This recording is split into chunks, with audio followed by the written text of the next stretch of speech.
তোমরা অনেকেই জানতে চাইছো যে মায়ের কি হয়েছে, মা কোথায় আছে, মা এখন কেমন আছে, কেন মা এত অসুস্থ, আমি কেন মাকে মায়ের আমাদের বাড়িতে এনে রাখছি না, বা আমি কেন মায়ের বাড়িতে গিয়ে থাকছি না। তোমাদের অনেক কোশ্চেন, আজকে চাইবো যে কিছু কোশ্চেনের আনসার দিতে।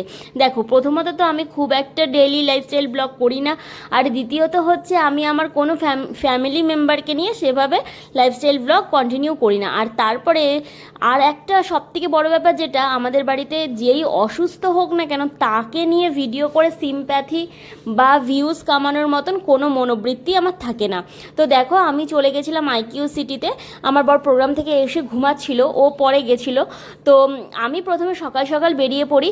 মা বাবা এসছে এখানে ডাক্তার দেখাতে, কারণ মা বাবা বাড়িতে ডাক্তার দেখিয়েছিল, আর সেখান থেকে বলেছিল করোনারি এনজিওগ্রাফি করতে। দেখো, এসব সম্বন্ধে আমাদের কোনো আইডিয়াই ছিল না। তো এখানে এসে মাকে ভর্তি নিয়ে নেয়, আর তারপরে এখন মা করোনারি এনজিওগ্রাফি রুমে ঢুকে গেছে। এই যে দেখো, আমার বড় বসে রয়েছে, মা প্রচণ্ড পরিমাণে কান্নাকাটি করছিল। তো আর আমি ওই দিনগুলো ভিডিও কন্টিনিউ করতেই পারিনি। মায়ের 90% একটা ব্লকেজ পাওয়া গেছিলো, সেখানে স্টেন্ট বসানো হয়েছে। তো এই যে হাসপাতাল থেকে মা আমাকে ভিডিও কলিং করেছিল তৃতীয় দিন আমি যাইনি, কারণ আমার প্রচণ্ড পা ব্যথা হয়ে গেছিলো দুদিন দৌড়াদৌড়ি করে। তো তৃতীয় দিন শুধু বাবা গেছিলো মাকে দেখতে, আর তারপরে বাবা দুপুরবেলাতেই বাড়ি চলে এসেছিল। যাই হোক, মা ছুটি পাওয়ার এটা 3 দিন পরের ভিডিও। বাবা অলরেডি নবদ্বীপ চলে গেছে, আর আমরা আমাদের লাইফস্টাইলের যে জার্নি, প্রতিদিনের যুদ্ধ শুরু করে দিয়েছি। তো সকাল সকাল দেখো, পাপাই উঠে পড়েছিল, পাপাইয়ের আজকে শরীরটা ভালো না। এদিকে কুকুরের এই ঘরটাকেও চেঞ্জ করে দিলাম জায়গাটা, আর তারপর আমি ঘরটর মুছে উঠোন টুঠোন সব ঝাড় দিয়ে নিলাম সকাল সকাল করে। আর পাপাইয়ের সকালবেলা উঠেই বলছিল মা পেটটা ব্যথা করছে, ও পটি করতে গেল, আর সেই ফাঁকে আমি ঘরটা মুছে নিলাম, আর পটি করে এসেই ওর পেটে যন্ত্রণা শুরু হয়েছে। আজকে সারাটা দিন যে কিভাবে গেছে কি বলবো তোমাদের। তো এরপরে পাপাই আসলো, আর আসার পরে আমি এদিকে আমার যা যা টুকটাক কাজ ছিল, প্রথমে আমি অতটা পেট ব্যথাটাকে গুরুত্ব দিইনি, আমি আমার মতন কাজ করছিলাম। ভাবলাম যে পটি করে এসছে, অনেক সময় পটি করে আসার পরেও পেটে ব্যথা করে, আমি নর্মালি ভেবে আমি আমার মতন কাজ করতে শুরু করে দিয়েছিলাম।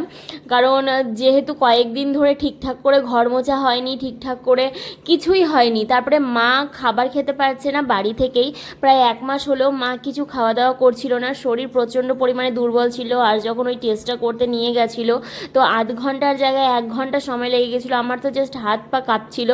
তো এবারে আমি দেখো সকালবেলা মাকে হালকা করে একটু হরলিক্স দিয়ে দিলাম, কারণ যেহেতু সুগার আছে, কারণ হরলিক্সেও নাকি সুগার বেড়ে যায়। তো দিয়ে এখন বৃষ্টি পড়ছে সকালবেলা ফোটা ফোটা, এই দেখো মা বসে রয়েছে, মাকে ওষুধ দিয়ে দিলাম সকালের। আর তারপরে এখন মা এখানে সকালের খাবারটা খেয়ে নিক। আমার শাশুড়ি মা আবার ঝাড় দিচ্ছে, কারণ আমিও ঘর ঝাড় দিয়ে কিছু নোংরা বার করছি, আমার শাশুড়ি মাও সেম। তো তার জন্য ওইগুলোকেও আবার ঝাড় দিয়ে নেওয়া হচ্ছে। আর দাঁত মেজে নিলাম, থালা বাসনগুলো ধুয়ে নিলাম। আমার বরের প্রচণ্ড পরিমাণে মাথা যন্ত্রণা করছে, কারণ কদিন ধরে প্রোগ্রাম, দৌড়াদৌড়ি, মায়ের হাসপাতালে, সব কিছু মিলিয়ে ওর আজকে মাথা যন্ত্রণা করছিল খুব। তো তারপরে আমি চলে গেছিলাম বাজারে, আর বাজার থেকে দেখো এই কয়েকটা সবজি, চিকেন, আর সাথে পাপায়ের জন্য একটা গ্যাসের ওষুধ প্যান জুনিয়র নিয়ে এলাম, কারণ ও যেহেতু পেট ব্যথা করছে, কী কারণে করছিল বুঝতে পারছিলাম না। তো যেহেতু প্রাথমিক ট্রিটমেন্টটা একটু বাড়িতে করার চেষ্টা করলাম। এরপরে আমি ক্রিমটা বিট করে নিলাম, কেকের অর্ডার ছিল সকালবেলা মায়ের জন্য। দেখো বানিয়ে নিলাম এখানে ওটসের খিচুড়ি, আর কিছুটা আঙুর ফল দিয়ে দিলাম মাকে। তো ওটসের খিচুড়িটা পেয়ে আজকে সকালবেলাতে দেখলাম যে মোটামুটি ওটসের খিচুড়িটা পুরোটাই খেয়ে নিয়েছে। মনে হচ্ছে আস্তে আস্তে, জানি না, একটু মনে হয় খাবার দিকে রুচি আসছে, তবুও বলছে যে ভালো লাগছে না, টেস্ট লাগছে না। তো কেকটা মোটামুটি একটু রেডি করে নিয়েছে। আর এদিকে পাপাই তো অলরেডি বলেই যাচ্ছে মা পেটে ব্যথা করছে। তো চিকেনটা রান্না করে নিচ্ছি, আর ভাতটাও মোটামুটি চাপিয়ে দিয়েছি। আজকে কিছুই রান্না হবে না, চিকেন আর ভাত হবে, আর তার সাথে ভিডিও হবে। তো সব কিছু তার জন্য প্রিপারেশন চলছে ঝটপট করে। আর এদিকে ভাতও হয়ে গেছে। তো পাপাইয়ের সামনে ক্যামেরা নিয়ে এসেছি বলে পাপা একটু হাসছে, তাই বলে ভেবো না যে পাপাইয়ের পেটে ব্যথা নেই। ওকে নিয়ে চলে এসেছি হাসপাতালে রান্নাবান্না সব বাদ দিয়ে। তো আমি বাড়িতে ওকে ড্রটিন দিয়েছিলাম, বাট ওর পেটে ব্যথা কমেনি। এখন হাসপাতালে নিয়ে এসেছি, ইঞ্জেকশন দিয়ে খানিকক্ষণ বসিয়ে রাখলো, তারপর হালকা পেটে ব্যথা কমার পর বাড়ি চলে এলাম। ইউএসজি করতে দিয়েছিল। তো পাপাইকে দুপুরবেলাতে আর চিকেন দিয়ে নিয়ে শাক দিয়ে ভাত দিয়ে খাই দিলাম, আমরা ভিডিও করে নিলাম। আর কেকটাও দেখো রেডি করে নিলাম, সিম্পলের মধ্যে কেকটা বেশ সুন্দর লাগছিলো। এরপর আরও কিছু থালা বাসন ছিল, সেগুলো করে নিলাম। আর এই যে একটা কেক দেখো রেডি করে নিলাম। পাপাই চলে এসেছে গানের ক্লাসে।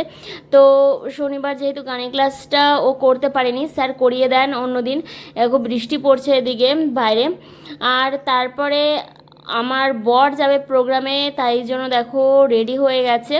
আর এই যে গাড়ি নিয়ে রেডি একদম যাওয়ার জন্য। সন্ধেবেলা মাকে দিয়েছিলাম ডিম টোস্ট, একদম ফাঁকা করে দিয়েছে। তারপর মনে পড়েছে মা যা ভিডিও করিনি। তো এখানে আমি একটু মাকে আজকে ওপরে তুলে দিয়েছি, কারণ যেহেতু বাবা নেই, আমাদের নিচে অনেকটা দূরে বাথরুম, যেতে অসুবিধা হবে। এখানে আমরা দেখছিলাম ওপরে ওই আলোটা পাতানোর জন্য দেখো 17 ইঞ্চিতে না কত সুন্দর একটা স্টার স্টার মতন মনে হচ্ছে যেন কিছু জ্বলছে এরকম লাগছিল। পাপাই এখন বলছে মা আমি ঝাল ঝাল স্পাইসি কিছু খাবো। তো ঝাল ঝাল স্পাইসি কি খাবে ও সেটাও বলতে পারছে না। আমি বললাম ভাত খাও, বলছে না তোমার মন মতন ঝাল ঝাল স্পাইসি কিছু এনে দাও। যাই হোক, এরপরে ওকে চিকেন দিয়ে অল্প একটু ভাত মেখে দিলাম, কারণ চিকেনটা আজকে ঝালও হয়েছিল। খাবার কমপ্লিট করতে করতে চলে এসেছিল টিউশন ম্যাম। তো ও খাওয়া দাওয়া করে টিউশন পড়তে চলে গেছিল। এখন এসে ও হাতে লেখা করবে, কিন্তু ইনজেকশনের ব্যথায় ও আর উঠতে পারছে না, তাই শুয়ে শুয়ে হাতে লেখা করছিল। আমি হাতে লেখাগুলো টুকে দিলাম, এরপর মাকে খাবার দিয়ে চলে এলাম। তো ভিডিওটা এখানেই শেষ করছি, টাটা।